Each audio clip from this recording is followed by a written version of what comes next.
was in the yard taking on a large supply of coal.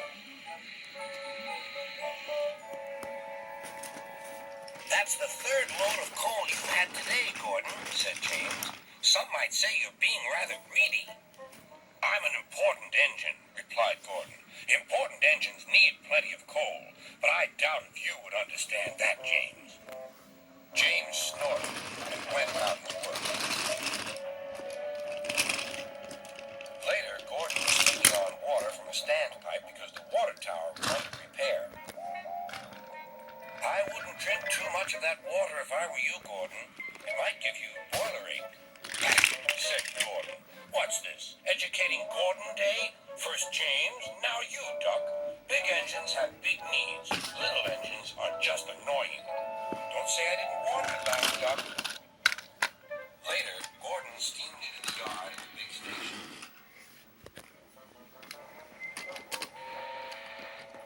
"That's what I need," exclaimed Gordon. There, emerging out of the sheds, were two shiny tenders. "Now, if I had two tenders," said Gordon, "I wouldn't need to stop so often, and I wouldn't have to listen to silly little engines." "Those tenders belong to a visitor," replied his driver. Diesel sidled up alongside. "Everyone knows that tenders are a mark of distinction, but I'm afraid that no amount of tenders will save you in the end. We Diesels are taking over, and we don't need tenders to make us important, not even one."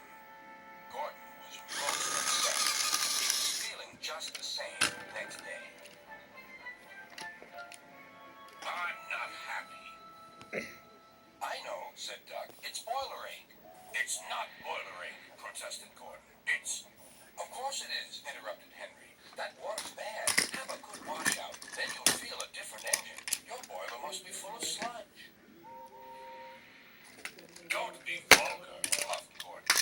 He backed down onto the train, hissing mournfully. "Cheer up, Gordon," said Sir Topham Hatt. "I can't, sir. Is it true what Diesel says, sir?" "What does he say?" "That Diesels are taking over." "Don't worry, Gordon. That will never happen on my railway." "One more thing, sir. Why did the visitor have two tenders?" "Because he lives on a railway with long distances between coal depots." Gordon felt better. But Henry started complaining. He banged some cars angrily.